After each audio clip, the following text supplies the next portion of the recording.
Praise the lord. ఈరోజు దేవుని వాగ్దానము, యథార్థవర్తనుడగు నీతిమంతుని పిల్లలు వాని తదనంతరము ధన్యులగుదురు. సామెతల గ్రంథము 20వ అధ్యాయము 7వ వచనము. సహోదరి సహోదరులారా, ఈ వాక్యం ఒక వ్యక్తి యొక్క నిజాయితీ, నీతిగల ప్రవర్తన కేవలం తన జీవితాన్ని మాత్రమే కాకుండా తన తరతరాలను, తన పిల్లల భవిష్యత్తును ఎలా ఆశీర్వాదకరంగా మారుస్తుందో వివరిస్తుంది. ఈ లోకంలో తల్లిదండ్రులు తమ పిల్లల కోసం ఆస్తులు, అంతస్తులు, బ్యాంక్ బ్యాలెన్సులు సంపాదించి పెట్టాలని రాత్రింబగళ్ళు ప్రయాసపడుతూ ఉంటారు. వాటి వల్లే తమ పిల్లల భవిష్యత్తు బాగుంటుందని నమ్ముతారు. కానీ దేవుని వాక్యం ఇక్కడ పిల్లలకు ఇవ్వగలిగిన అత్యంత విలువైన శాశ్వతమైన ఆస్తి ఏంటో 2 ప్రాముఖ్యమైన సత్యాల ద్వారా బయలుపరుస్తుంది. మొదటిగా, యథార్థవర్తనుడగు నీతిమంతుడు. ఇక్కడ దేవుడు చూస్తున్నది మనిషి యొక్క ఆస్తులను కాదు, క్యారెక్టర్ని.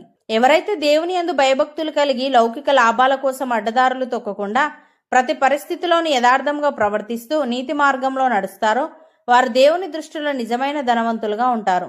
నీతిమంతుడైన వ్యక్తి తన పిల్లలకు కేవలం డబ్బును కాదు, ఒక శ్రేష్టమైన రోల్ మోడల్ జీవితాన్ని, దైవిక విలువలను ఆస్తిగా అందిస్తాడు. ఉదాహరణకు, పోతిఫర్ ఇంట్లో ఉన్నప్పుడు యోసేపుకు సర్వసమృద్ధి, అధికారం ఉన్నాయి. కానీ ఒక పరీక్ష ఎదురైనప్పుడు అతను లౌకిక సుఖం లేదా తాత్కాలిక లాభం కోసం తన క్యారెక్టర్ను పాడు చేసుకోలేదు. పోతిఫర్ భార్య పాపానికి పురిగొల్పినప్పుడు యోసేపు, నేనెట్లు ఇంత ఘోరమైన దుష్కార్యము చేసి దేవునికి విరోధముగా పాపము కట్టుకొందును అని ప్రశ్నించాడు. అన్యాయంగా జైలుకు వెళ్లవలసి వచ్చినా తన నీతి మార్గాన్ని వదులుకోలేదు. ఆ యథార్థతే అతన్ని ఐగుప్తు దేశానికి ప్రధానిగా చేసింది. అలాగే సాతాను దేవునితో సవాలు చేసినప్పుడు యోబు కేవలం ఆస్తులు ఉన్నప్పుడు దేవుణ్ణి ప్రేమిస్తున్నాడని నిందించాడు. కానీ దేవునికి యోబు యొక్క ఆస్తుల మీద కాదు, అతని క్యారెక్టర్ మీద నమ్మకం ఉంది. ఆస్తులు, పిల్లలు, ఆరోగ్యం అన్నీ కోల్పోయినా యోబు దేవునికి విరోధముగా నోటితోనైనను పాపము చేయలేదు. దేవుడే స్వయంగా సాతానుతో, అతడు ఇంకనూ తన యథార్థతను వదలక గట్టిగా పట్టుకొని ఉన్నాడు అని యోబు క్యారెక్టర్ను మెచ్చుకున్నాడు.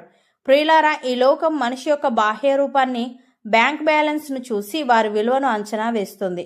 కానీ దేవుడు మాత్రం ఎల్లప్పుడూ హృదయాన్ని మాత్రమే చూస్తాడు. యోసేపు, యోబుల జీవితాలు మనకు నేర్పే గొప్ప సత్యం ఏమిటంటే, పరిస్థితులు అనుకూలంగా ఉన్నప్పుడు కాదు, అత్యంత కఠినమైన పరీక్షలు ఎదురైనప్పుడు కూడా నీతి మార్గాన్ని విడవకపోవడమే నిజమైన యథార్థత. తాత్కాలిక లాభాల కోసం క్యారెక్టర్ను అమ్ముకోకుండా దేవుని భయంతో జీవించేవారే దేవుని దృష్టిలో ఘనమైన వారు. రెండవదిగా, నీతిమంతుని పిల్లలు వాని తదనంతరము ధన్యులగుదురు అని ఉంది. ఇది దేవుడు నీతిమంతులకు ఇస్తున్న తిరుగులేని వాగ్దానం. ఒక యథార్థవంతుడైన తండ్రి లేదా తల్లి బ్రతికి ఉన్నప్పుడే కాదు, వాని తదనంతరం అంటే వారు లేకపోయినా లేదా వారి కాలం ముగిసిన తర్వాత కూడా దేవుని కృప ఆ పిల్లలను వెంటాడుతుంది. దేవుడే స్వయంగా ఆ పిల్లల బాధ్యతను తీసుకొని వారిని సమాజంలో ధన్యులుగా, ఆశీర్వదించబడిన వారిగా మారుస్తాడు. ఒక వ్యక్తి చేసే యథార్థమైన ప్రార్థనలు, నడిచే నీతి మార్గం వాని పిల్లల చుట్టూ ఒక దైవిక రక్షణ కవచాన్ని, విజయద్వారాలను తెరుస్తాయి. దేవుడు ఆ నీతిని బట్టి పిల్లలను హెచ్చిస్తాడు. ఉదాహరణకు, దావీదు, సొలొమోనుల జీవితం చూస్తే దావీదు దేవుని దృష్టిలో యథార్థంగా నడిచాడు. దావీదు మరణించిన తర్వాత సొలొమోను రాజయ్యాడు. సొలొమోను కొన్ని తప్పులు చేసినప్పటికీ దేవుడు దావీదుకు ఇచ్చిన మాటను బట్టి సొలొమోను కాలంలో రాజ్యాన్ని విడదీయలేదు. అయినను నీ తండ్రి అయిన దావీదు నిమిత్తము నీ దినములలో నేను దాన్ని చేయక నీ కుమారుని చేతుల నుండి దాన్ని లాగివేయుదును. అయితే రాజ్యం అంతటిని లాగివేయక నా సేవకుడైన దావీదు నిమిత్తము ఒక గోత్రము నీ కుమారునికి ఇచ్చేదను అని అన్నాడు. తండ్రి నడిచిన నీతి మార్గం, చేసిన ప్రార్థనలే పిల్లల తదనంతరం వారి తప్పులకు దేవుని క్షమాపణను, కృపను తీసుకొచ్చాయి. అలాగే అబ్రహాము దేవుని నమ్మి ఆయన ఆజ్ఞలకు లోబడి యథార్థంగా జీవించాడు. అబ్రహాము మరణించిన తర్వాత దేశంలో ఘోరమైన కరువు వచ్చినప్పుడు దేవుడు ఇస్సాకుకు ప్రత్యక్షమై అతన్ని ఐగుప్తుకు వెళ్ళవద్దని చెప్పి అక్కడే ఆశీర్వదించాడు. ఏలయనగా అబ్రహాము నా మాట విని నా విధులను, నా ఆజ్ఞలను, నా కట్టడలను, నా ధర్మశాస్త్రమును గైకొనెనని చెప్పెను. ఆ కరువు సంవత్సరంలోనే ఇస్సాకు విత్తనము వేసి 100 పంట కోశాడు. దేవుడు అతనిని మిక్కిలిగా ఆశీర్వదించాడు. తండ్రి చేసిన దైవిక కార్యాల ఫలాన్ని కుమారుడు అనుభవించాడు. కరువులో కూడా దేవుని రక్షణ కవచం ఇస్సాకును కాపాడింది. ప్రియులారా, ఈ లోకంలో తల్లిదండ్రులు తమ పిల్లల భవిష్యత్తు కోసం ఆస్తులు, అంతస్తులు కూడబెట్టాలని తాపత్రయపడతారు. కానీ లోకపు ఆస్తి కరిగిపోవచ్చు, దొంగిలించబడవచ్చు. అయితే ఒక నీతిమంతుడు దేవుని భయంలో నడిచే నీతి మార్గం, కన్నీటి ప్రార్థనలు ఆ కుటుంబానికి ఎన్నటికీ తరిగిపోని ఆస్తిగా మిగిలిపోతాయి. దావీదు, అబ్రహాముల జీవితాలే అందుకు సజీవ సాక్ష్యాలు. వారు కనుమూసిన తర్వాత కూడా దేవుడు వారిని బట్టి వారి పిల్లలైన సొలొమోనును ఇస్సాకును కరువులలో సైతం కాపాడి హెచ్చించాడు. మనం బ్రతికి ఉన్నప్పుడు మాత్రమే కాదు, మనం కాలం ముగిసిన తర్వాత కూడా దేవుడే మన పిల్లల బాధ్యత తీసుకునేవాడిగా మారి వారి చుట్టూ ఒక రక్షణ కవచాన్ని ఉంచుతాడు. సహోదరి సహోదరులారా, ఈరోజు మనం మన పిల్లల కోసం కేవలం బ్యాంక్ బ్యాలెన్సులు, లౌకిక ఆస్తులు మాత్రమే కూడబెడుతున్నామా, లేక దేవుని కృప వారిని తరతరాలు వెంటాడేలా ఒక శ్రేష్టమైన క్యారెక్టర్ను, యథార్థమైన జీవితాన్ని వారికి ఆస్తిగా ఇస్తున్నామా? లోకపు ఆస్తి కరిగిపోవచ్చు, కానీ ఒక నీతిమంతుడు దేవుని భయంలో నడిచే నీతి మార్గం, కన్నీటి ప్రార్థనలు ఆ కుటుంబానికి ఎన్నటికీ తరిగిపోని ఆస్తిగా మిగిలిపోతాయి.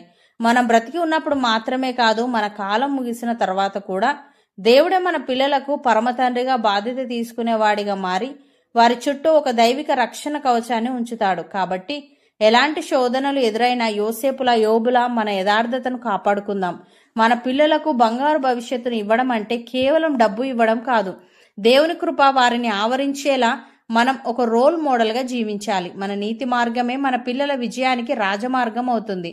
అవును అన్నవారు నాతో పాటు ప్రార్థనలో ఏకీభవించండి. పరిశుద్ధుడా, ప్రేమగల తండ్రి, యథార్థవర్తనుడగు నీతిమంతుని పిల్లలు వాని తదనంతరము ధన్యులగుదురని, ఒక వ్యక్తి యొక్క నిజాయితీ, నీతిగల ప్రవర్తన కేవలం తన జీవితాన్ని మాత్రమే కాకుండా తన తరతరాలను, తన పిల్లల భవిష్యత్తును ఆశీర్వాదకరంగా మారుస్తుందని నీవు సెలవిచ్చావు.